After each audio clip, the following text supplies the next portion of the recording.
MVPers from across this wonderful state.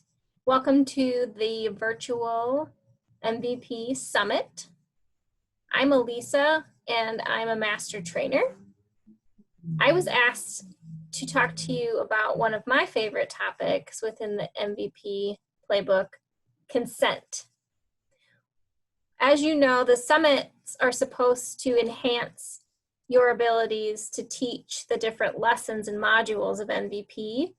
So when I thought about what I wanted to expound upon with consent, I had to think through the many years of me facilitating the module of alcohol and consent and the different approaches that I've taken and the questions that my audience members have asked me. And I thought one common area that would be important for us to develop our understanding in ways that we can present upon, that also is a good way to talk about it in a manner that really ties into people's personal aspects around how they understand healthy relationships and consent, is through morality or moral agency. So that is what I'm going to be talking to you about today, is how you can shift the lens and the conversation of the consent topic in one that talks about personal morals. So again, as I thought through the way that I present consent, a lot of the times I'm talking about it from a cultural standpoint in the way that we learn consent, not only sexual consent, but other forms of boundaries from when we're little and we're taught how to say yes or no to a hug or sharing a toy, to what we talk about at MVP, about sexual behaviors and how that can translate. And the common thread of all of that learning around consent, whether it's sexual related or not, is about our moral agency and our ability to understand right and wrong, and things about sharing when you're young and understanding consent through that lens of how you should ask for something is no different than when you know right and wrong later and you're talking about it in the context of a sexual behavior or a sexual act. So the reason a lot of times why sexual consent, or when we talk about consent with sexual behavior versus other forms of boundaries, throughout our lifetime and consent, the reason why we don't talk about it in the lens, or why people are uncomfortable talking about it in the lens of sexual consent, and why morality sometimes isn't used, is because of these areas. So our culture stigmatizes, and sexuality is taboo anyways. So that gets kind of interpreted on that personal level, that individual level, with embarrassment and fear. And sexuality makes you vulnerable. Sharing your personal stories or even behaviors around sex makes you vulnerable as an individual. So we don't tend to talk about it, right? What makes you uncomfortable oftentimes enables the silencing. And then also, because sexuality is a cultural norm that's linked to gender norms, and as you know, that's one of our lessons that's so important and integral of MVP, is to break through the barriers of what our society has taught us about what it means to be a man or a woman, or non-binary if you don't fit into those categories, how violence is often a catalyst for those behaviors that are against the norms. So obviously, that's something that is a hindrance to why people don't talk about sexual consent, because there's a lot of gender norms and baggage behind what people think or their attitudes and beliefs around that.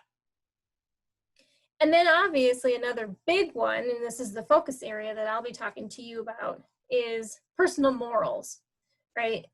Sexuality is very subjective, and your morals, your right and wrong, your agency, the things that you've been taught about sexuality are very custom to your culture, your upbringing, your religion, your family, your peers. So that can definitely have an effect on people's moral understanding of sexual behavior and what they think is right and wrong, especially when we talk about sexual violence and also non-consensual behavior with sexuality behavior combined. People tend to have pretty explicit or implicit biases around their own morals, and it tends to end up becoming very victim blaming oriented, or they just have a lot of misunderstanding around what they've been taught. And we know that as part of our lessons to get them to think through different perspectives and have that open conversation. So that's a talk about morality in and of itself. And then the last thing that our culture does that makes sexual consent in particular hard to discuss to anybody is that we misspread information, and we have a lot of inaccurate information and miseducation, especially around sexual consent. So we'll talk about that too. So if we're going to talk about morality, I want us to get us on the same page of what I mean by morality and kind of the difference between morality and ethics. A lot of times with our consent topic with MVP, ethics is the questions that you get. They're ethically oriented. They're legal based, right? And we're not there to have that conversation. We can talk about what is Iowa code, what is consent in certain ages, what does consent look like, obviously, if you're inebriated, if you're unable to give consent in that legal sense. Yes, that's what our role is as MVP peers. But a lot of times we forget that morality and ethics interplay, right? Because moral values shape our ethics. So instead of answering questions based on the kind of systems, the social systems that create our ethics and practice, aka the law, the legalities behind consent, we should be talking about it or developing our consent lessons more about morality, because that's that personal level will help people shape their attitudes and ideas in a more positive, healthy way, because they get to analyze based on maybe an AUD or some conversation that we facilitate as MVPers, their decision about what's right and what's wrong. And a lot of it is implied in some of those AUDs, as you know, and we're trying to move them as facilitators to have that conversation with their own peers and develop their own end results of their moral agency and what they think their principles are.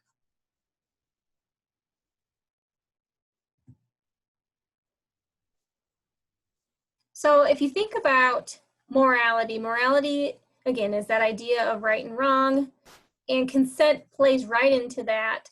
But there's also a really good parallel to some of the activities we do before we do alcohol and consent. And I think that's why alcohol and consent might be one of the last modules we do in the training for the playbook. We talk about respect a lot and how that's a universal trait with that respect versus abuse activity that we facilitate. And there's common characteristics, and I'm sure some of you already know this because you facilitated for several years possibly, that most of your peers think of when they do the respect piece, kind of some of the same respect characteristics or values. And that stems from their morality. That conversation or those characteristics are taught to them, and it makes them understand right and wrong. And that value system that they interpret then ends up being how they treat others. So there's some universal values here that are also characteristics of consent. So instead of giving you a definition that's legal based of consent, I'm offering you this idea of expounding upon the respect and abuse activity when you talk about alcohol and consent module through something like this. So asking your peers, the audience, what are characteristics of consent? What makes a healthy relationship based on consent? And then some of them might say things like this: communication and trust, having an understanding of what your partner might want. Developing empathy, so the ability to walk in their shoes, right? That's using your moral agency right there, if you have good empathy for others. Characteristics of consent are based on equality, right? They're based on mutual support, because it's about a mutual dynamic, consent is. It's about choice, right? The very definition of consent is the ability to say yes or no. That's choice. Obviously, it's about respect. Everything's embedded in respect. It's about honesty, having open, honest communication with a partner about what you want, what your desires are. And it should be enjoyable, right? If consent is present, the act is enjoyable for both parties, because every part of that sexual act has a piece of consent and both parties want the action to happen. So what do these all mean? These are all, like I said, universal values cross-culturally that most studies show that exist. And what they are really is definitions of morality, right? Because if you think about, if you display some of these actions, these characteristics in a consent format, then you're using your own morality because you know what you want and you know how to treat somebody else correctly, or that right or wrong action. So it's just a different way to think through how you can use consent instead of that. It's still ethical. We're talking about ethics, but it's more of those value-ridden things that usually make people more open to the conversation, versus if you talk about it from an ethical standpoint, then it ends up being a lot more debatable, because people, they don't have that universality of common language or common themes. So it's a good way just to kind of characterize that consent is about healthy relationships, and it's about using your morality. How would you want to be treated, right? With empathy, with trust, having open communication. Those are all embedded in the moral agency of yourself and what you desire as well. So the thing that makes it difficult, that might muddy up this idea of morality. So we defined it as an individualistic understanding, but it's universally embedded in cultures. Most cultures have right or wrong, right? And then they create ethical standards based on that. However, in culture, we often get mixed messaging about consent and about sexual consent in particular, which could lend itself to unhealthy expressions of morality or healthy relationships. So I'm going to show you an example through some resources of what is called a Mythbuster exercise. And this again could be another component of kind of an adapted lesson if you had the time and you were talking about consent over several days, or after you do one of the AUDs in the playbook, you wanted to do a supplemental activity. You could do this understanding of how do we learn what consent is in our culture, and particularly American Western culture, and how do the messages of sexual consent have a contrary message to what our moral agency and the way that we have convictions around how we want to treat others and how we want to be treated conflict.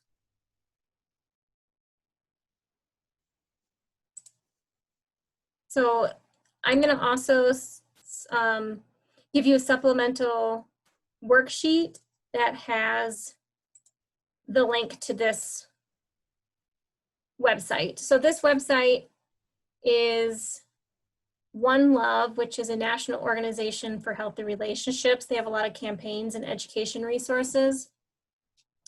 And then this one particularly talks about myths around consent, and tries to debunk them, right? Because again, from our culture, media culture, TV, so popular culture, right? TV, magazine, movies, we get mixed messages about what consent, sexual consent in particular, looks like, right? And what a healthy relationship looks like.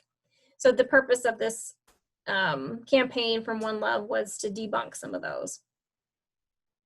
So of course it talks a little bit about the definition of consent is it means to have full permission for whatever's at question, right? It doesn't necessarily have to be sexual behavior. But these are kind of some of the main myths that, again, you can even show a clip of a favorite TV show, popular TV show, and have a conversation about what is the myth at play here and what do we think, right? Using that morality, what do we think or how is that misconception portrayed and what do we think is kind of what healthy relationships should look like. So the first myth is that boundaries aren't essential, right? And we know that that's the crux of what consent is that it is all about gathering boundaries and understanding somebody's boundaries. Whether, again, like I said, it's sharing a toy and learning how to do that, and that's a boundary, or when somebody takes your toy when you're young, they teach you, right, what to do to be assertive. So we are taught boundaries from a young age, but we don't think about them when we're in a relationship. There's all of these myths or things that maybe you wouldn't consider as a necessity. But remember that the conversation of consent is all about boundaries. So I like this website too because it gives you some kind of check-ins, some questions you can ask. So after you talk about a myth like this one, like why are boundaries so critical in consent and healthy relationships? How can you celebrate them? Why do we learn that boundaries are okay to breach in an intimate relationship, right? How does that tie to coercive behavior in a relationship? So you could ask these types of questions. Do you feel accepted and respected? Do you feel like you're a whole person in your relationship? Those are moral-based questions. Those are ethical concerns, right? That you can process with your peers to get them to think through how would they want to be treated? Why is consent important? Why are boundaries a part of consent? What are kinds of boundaries? Emotional boundaries, physical boundaries, sexual boundaries, right? What are my expectations of those? Okay, so again, you're just debunking that myth that when you're in a relationship, it's okay to not observe somebody's personal bubble or their boundaries. And then I'm going to show you another one that I think is really important. That's this one, silence means yes. So a lot of the questions we get as MVPers is all about the legalities around sexual consent. And there are a lot of policies, and I would just say check your school's policy about consent with your sexual misconduct code. If you have an affirmative consent policy, then it means, it tries to debunk this, right? That means that a yes and a clear yes is necessary in order for consent to be present. So the myth is that, you know, if somebody doesn't say yes and they're not actively saying no, then that must mean yes, right? Which is not true, right? And then this one's a really good one to dive into personal convictions and morals, right? So you could use analogies here, all sorts of different analogies about would you want somebody to not get, you know, give you a yes or no if your dentist is doing a surgery on your mouth and you didn't consent to it, right? So anything kind of, you can parallel this idea that why in sexual behavior do we equate a no to a yes? And should we be, as a ethical standard, observing the yes means yes, and what does that look like? That enthusiastic, supportive, comfortable, non-pressure oriented consent for sexual activity. So some of the questions here is, are you a full participant in your decision-making process and in your partnership, right? Do you feel like you're being heard? So those are some really good ways to kind of talk about using morality as the catalyst, as the tool, why these myths exist, and how you can talk to somebody who upholds those misconceptions about those two types of non-consensual acts, using their own ideas of their convictions as a human being, as their moral agency.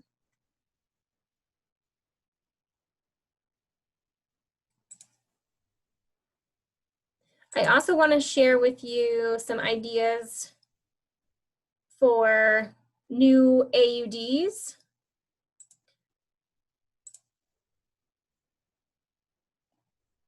So let me get back to my presentation.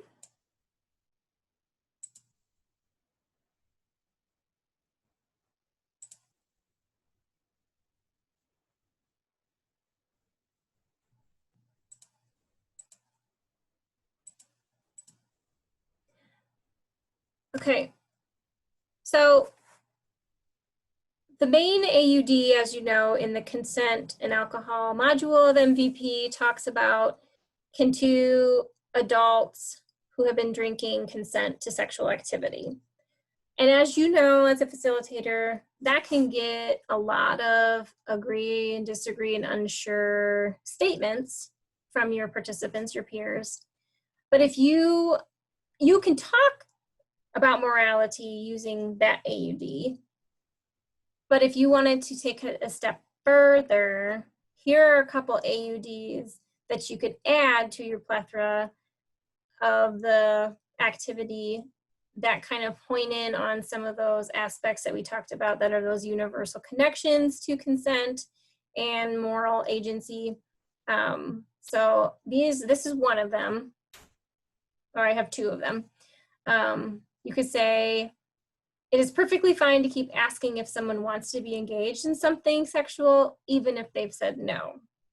And that goes back to that myth, right? That passivity, that if you don't say yes, right? So you could talk about it from that aspect.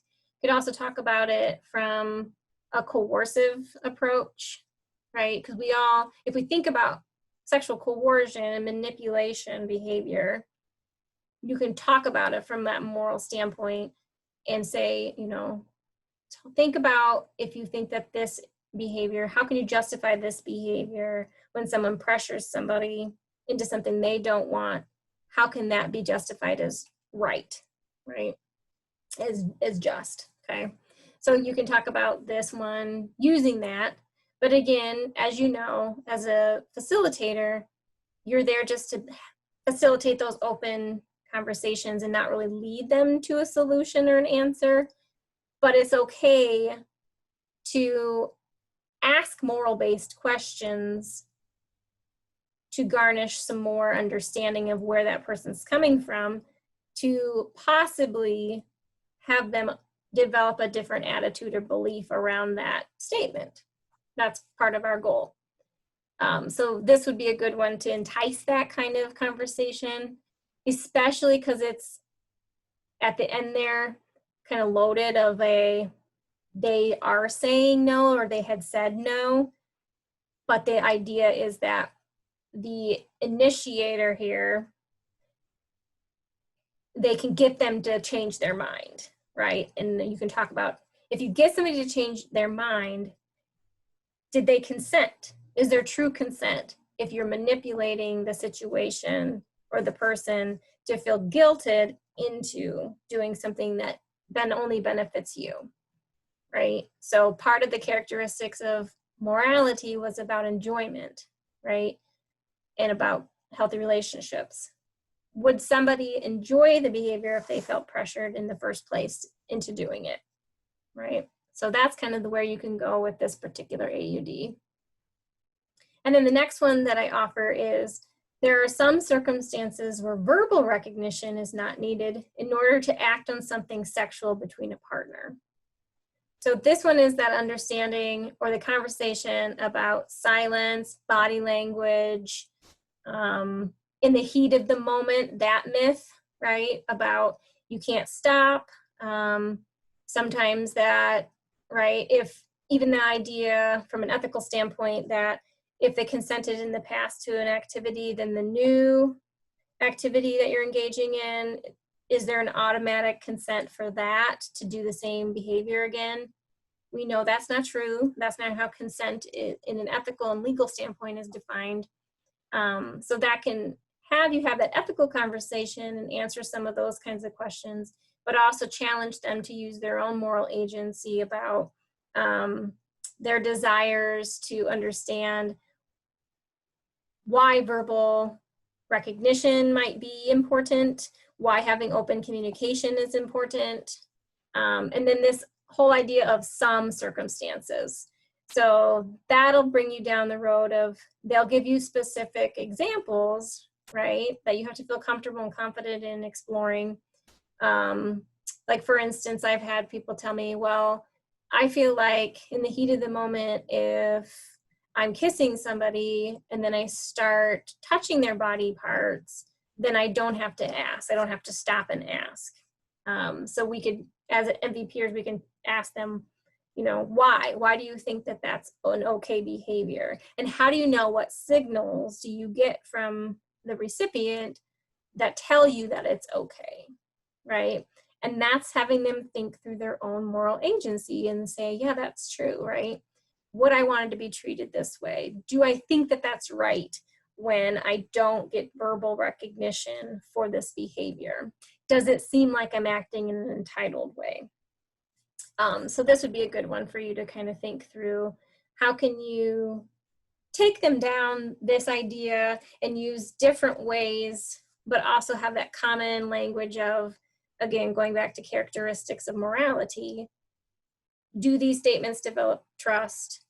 Do they have you act in a way that you feel like your convictions as a human being are right? So those are the ways that you can kind of use some of these particular consent AUDs. And then I also have it, if you don't want to do another AUD, I have a supplemental exercise using these same statements, and you can do a continuum exercise. So let me show you that.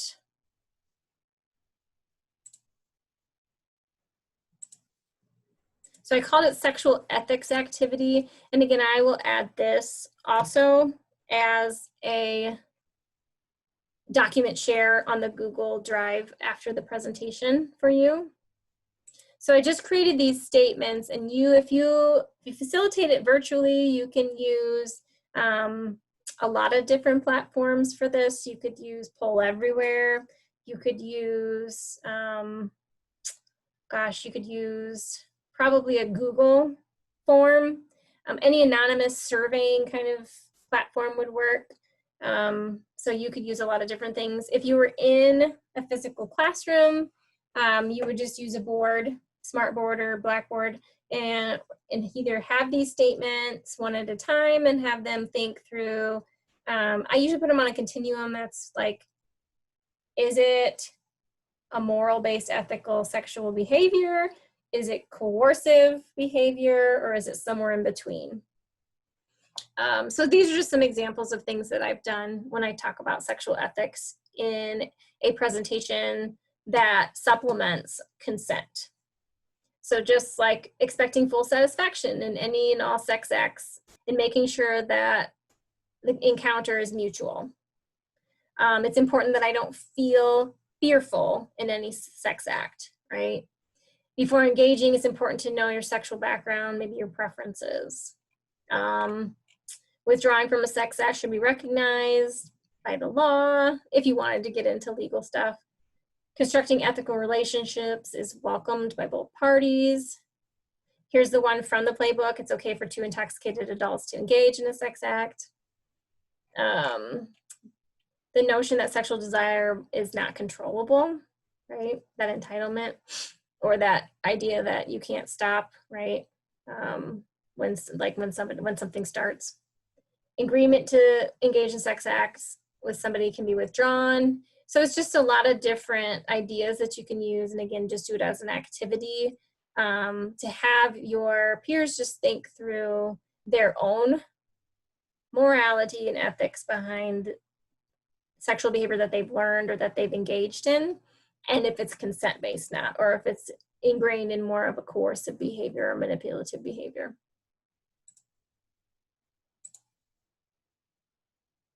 And then lastly, I was going to leave you with some facilitation tips, how you can practice your own moral agency through facilitation tips. I think a lot of what MVP does is help us explore and use our own morality when we're engaging with our peers. But this is just an example of some things you could do.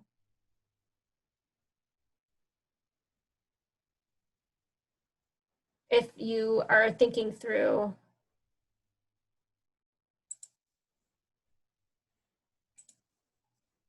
Okay. All right, so it's kind of a new standard, I guess, right, for your facilitation skills. So you could focus on listening and learning, which we do anyways. Again, our role is not necessarily to play devil's advocate or to interject our own beliefs as MVPers. So you're not there to teach them or tell them what you think is right. You're there to invoke or make room for growth for them to explore how they're feeling behind that concept. So consent, right? And you're not provoking any type or eliciting any type of response, but making them come to their own conclusions about it. And that's what they're doing, is using their own morality, their own convictions, what they were taught from right and wrong, to develop that understanding and to hopefully empower their peers to do so as well. Another good thing that we should be doing as facilitators, especially when we talk about difficult conversations, and I think every module in MVP is a pretty difficult conversation, but especially sexual consent, because again of all the taboo areas within that conversation. But make sure that you use humility and that you're open, right, to hear stories, validate the stories, and that if you say something, or if someone says something that's a shock and awe or whatever it is, that you can be humble about it and thank them and not use your own interpretation or argue the case for why you think they're wrong, those kinds of things.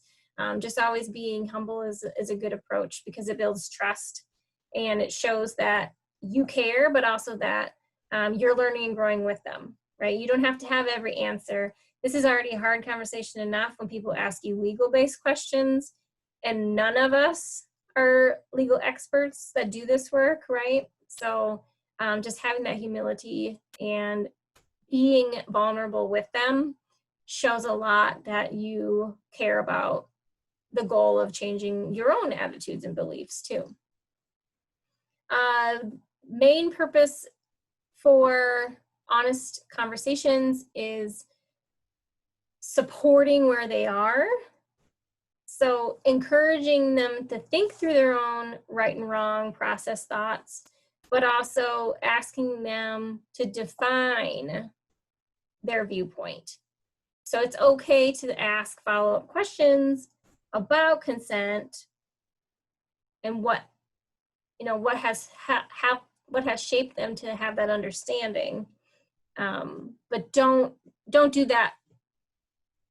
My answer is the correct answer kind of retort, right? It's important for us just to stay able to facilitate and challenge constructively some of where they're at with their beliefs, but also not to minimize where they are or shut them down. And then also the last thing I had was maybe just, part of morality is teaching about right and wrong. So it's okay to call out negative behaviors, but do it in a way that has a good motive.